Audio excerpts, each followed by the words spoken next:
kesiapsiagaan bela negara yang difasilitatori oleh Ibu Irma Bulog.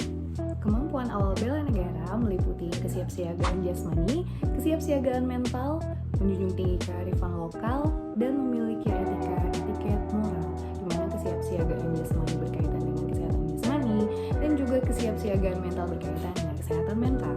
Kesiapsiagaan bela negara adalah suatu keadaan siap siaga yang dimiliki oleh seorang baik secara fisik, mental, maupun sosial dalam menghadapi situasi kerja yang beragam dan dilakukan berdasarkan kebulatan sikap dan tekad secara ikhlas dan sadar disertai kerelaan berkorban sepenuh jiwa raga dilandasi oleh kecintaan terhadap negara kesatuan Republik Indonesia. Kesiapsiagaan jasmani perlu dimiliki oleh ASN agar dapat menjalankan tugas-tugasnya dengan efektif, memiliki ketahanan fisik yang baik untuk bekerja tanpa mudah lelah atau cedera, serta untuk membentuk postur yang berwibawa, produktivitas kerja lebih tinggi, dan kemampuan mengatasi berbagai tantangan secara efisien dan tepat. Di mana pola hidup sehat mencakup jasmani yang sehat, jasmani yang bugar, serta melahirkan mental yang sehat dan kuat yang berujung pada produktivitas kinerja yang tinggi. Pola hidup sehat dapat diikuti oleh makan yang sehat, aktivitas sehat, olahraga, lingkungan yang sehat, serta tidur yang cukup. Kesiapsiagaan mental adalah kesiapsiagaan seseorang dengan memahami kondisi mentalnya, perkembangan mental, dan proses menyesuaikan diri terhadap berbagai tuntutan sesuai dengan kedewasaannya, baik tuntutan dari dalam maupun dari luar. ASN yang memiliki kesiapan mental yang baik pasti memiliki kecerdasan emosional yang baik, yaitu dia yang mampu mengolah emosi, mengontrol emosi, dan pandai memotivasi untuk diri sendiri maupun orang lain. Serta di dalam kesehariannya, ASN pandai menjalin hubungan yang baik dengan sesama rekan kerja ataupun dengan publik. Kesiapsiagaan sosial penting dimiliki oleh ASN di dalam masyarakat yang multikultural untuk menciptakan kerukunan, menghilangkan prasangka, dan memperkuat toleransi, serta membangun pemahaman antar budaya dengan terwujudnya masyarakat yang harmonis dan inklusif. ASN wajib memiliki etika, etiket, dan moral untuk menjaga martabat, integritas, dan kepercayaan publik, memastikan profesionalisme dalam pelayanan publik, serta berfungsi sebagai pedoman dalam bertindak, mendukung kedisiplinan dan menciptakan lingkungan kerja yang kondusif guna mewujudkan tujuan negara. Kali ini saya akan membahas kegiatan kesiapsiagaan bela negara submateri tata tempat keprotokolan. Keprotokolan adalah peraturan yang berisi norma-norma atau aturan-aturan atau kebiasaan mengenai tata cara agar suatu tujuan yang telah disepakati dapat dicapai.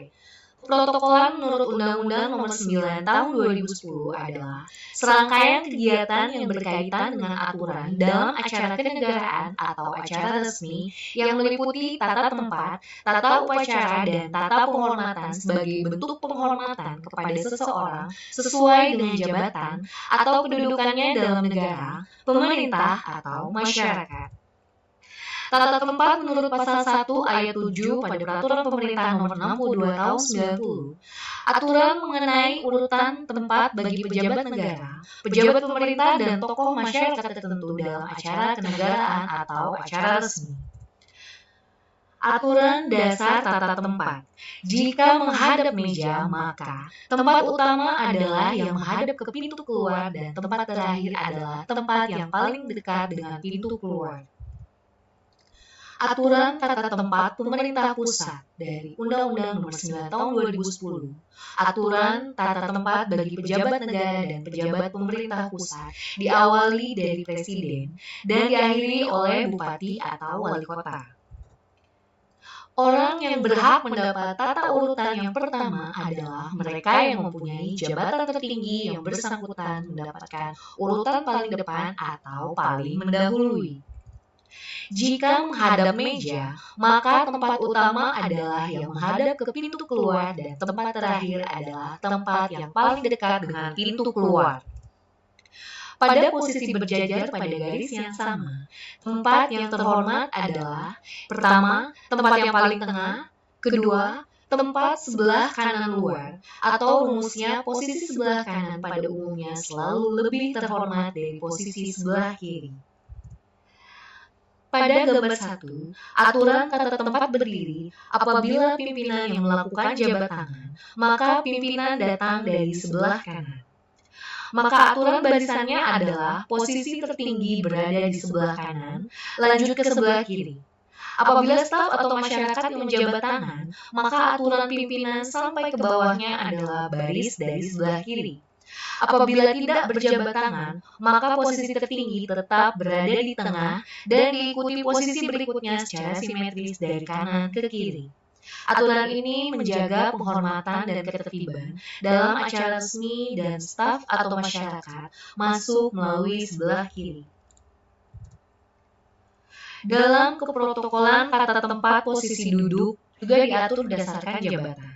Untuk posisi U, pimpinan duduk di posisi nomor 1, tepat di tengah bagian U. Semakin dekat posisi 1, maka semakin tinggi jabatan seseorang. Sementara itu, untuk meja bulat, posisi 1 tetap ditempati oleh pimpinan.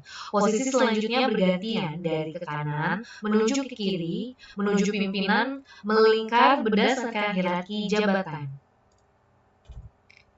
Pada gambar 3, dalam pengaturan tatap muka atau teater, posisi duduk peserta berjejer berhadapan dengan pimpinan acara.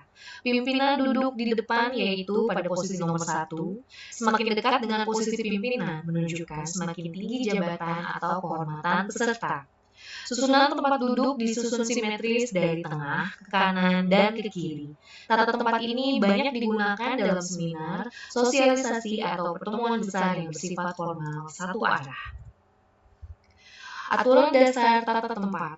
Apabila naik negara bagi menteri atau kepala atau seseorang yang mendapat tata urutan utama, maka jika berkendara dengan pesawat udara, maka naik paling akhir dan turun paling awal.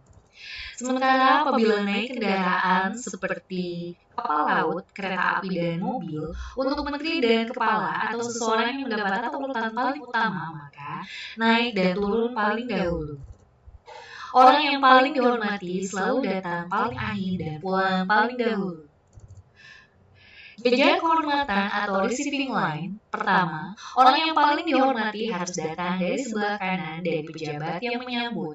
2. Apabila orang yang paling dihormati yang menyambut tamu, maka tamu akan datang dari sebelah kirinya. Sekian presentasi dari saya. Assalamualaikum warahmatullahi wabarakatuh.